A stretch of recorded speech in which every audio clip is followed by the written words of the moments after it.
Evo Stella Hubmajer u Zagrebu za Croatia Totales Radio Sat u Argentini.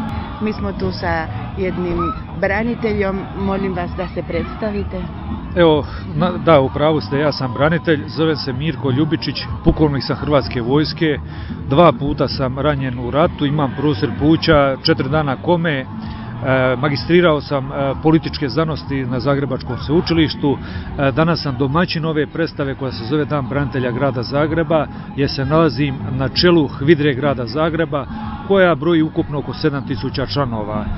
Moram uputiti vama u Argentini, dakle našoj dijaspori, jedan pozdrav. Kad čujem za hrvatsku dijasporu, naježim se. Vaša autorica me malo pitala da li znam Gotovinu. Ne da ga znam, s njim sam bio u ratu i osobno sam prijatelji, ali o njemu bi mogao pričati satima. Radi se o jednoj karizmatskoj osobi, jednom velikom čovjeku, jednom velikom domoljubu, jednom sjajnom, briljantnom vojniku i više puta sam izjavio za naše austrijske, britanske medije da je Gotovina čovjek koji ne bi mrava zgazio, koji bi za Hrvatsku poginuo svakog sekunda. Danas je Dan branitelja grada Zagreba, to je dan koji je Skupština grada Zagreba proglasila kao Dan branitelja i mi nosioci, dakle ratni vojni invalidi, pripadnici specijalne policije MUP-a, gardijskih brigada, rezervnog sastava, HOS-a, svih drugih postrojbi, danas imamo veliku čast da slavimo, ali naše slavlje traje 8 dana. Danas ste ovdje nazočili nizu sportskih aktivnosti ratnih vojnih invalida Zagreba, ali i gostiju iz Virovitice, Podravine, Slatine, Siska, Karlovca, Ivanić grada. Znači danas je prodefiliralo preko 2000 sportaša. U srijedu imamo jedan politički događaj, svečani prijem branitelja, prvi puta u Skupštini grada Zagreba. Želimo uputiti jednu vrlo oštru kritiku javnosti i političkim elitama, jer smo jako razočarani zato što je prije, skoro nedavno, bila proslava Bljeska i Bljesak je bio u informativnim emisijama hrvatskih televizija 3. i 4. vijest. Mi ljudi koji smo ginuli za Republiku Hrvatsku, za čitav hrvatski narod i dijasporu, smo jako razočarani jer krećemo u izradu strategije Hrvatski branitelje 2012-2022. Ja sam osobno nedavno na razgovoru kod gospodina Josipovića predložio predsjedniku Republike da se uključi, da zajedno sa nama napravi se jedna potpuno nova strategija, jedan potpuno novi diskurs rada branitelja. Polazimo od osnovne pretpostavke da je naša generacija imala čast i privilegiju da gine za Republiku Hrvatsku, da stvara državu, ali smo zabrinuti, razočarani, ali moram naglasiti i mi smo i krivi što se nalazimo u ovoj situaciji. Dali smo vlast ljudima koji nažalost ne pretjerano vole Republiku Hrvatsku i ljude koji su ginuli za nju. Također u sklopu Dana branitelja izložit ćemo izložbu Dan i poslije. To je izložba gdje se 50-ak naših ratnih invalida bez ruku, bez nogu, bez očiju, bez dvije ruke i noge fotografiralo, a ta izložba imala zadatak da hrvatsku javnost prvi put, ali i svjetsku javnost upozori na to kakva je bila surovost rata na ovim prostorima. Rata gdje su nas napali jugoslavenski četnici ili srbočetnici, kako god hoćete.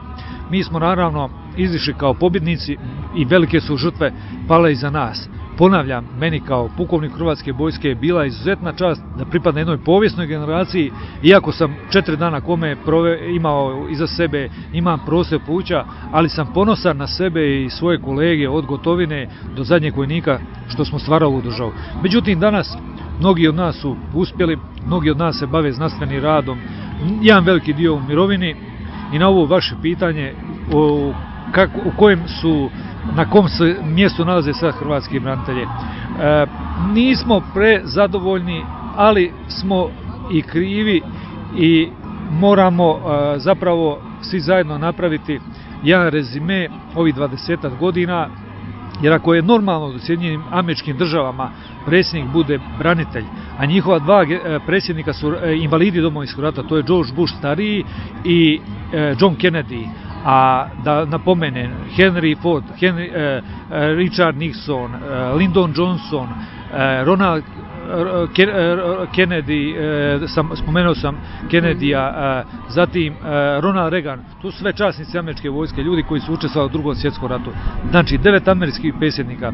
Nemate u Izraelu niti jednog političara koji nije oblačio uniformu svoje države i borio se za državu. Međutim, imperativ pobjede i vjerojatno mala tradicija oružanih snaga u Hrvatskoj su doveli danas nas u situaciji da moramo ponovo se boriti za svoja prava, za svoj ugled, zapravo za ugled čitavog hrvatskog naroda. Ponekad se desi da određeni političari zaborave na nas koliko smo mi dali žrtve i koje mjesto nama kao braniteljima pripada u društvu.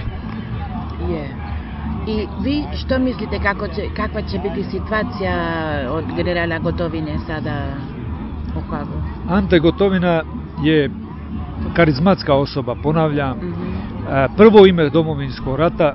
To je jedan veliki čovjek koji je uz Franju Tuđmana i Gojka Šuška apsolutno ikona naša.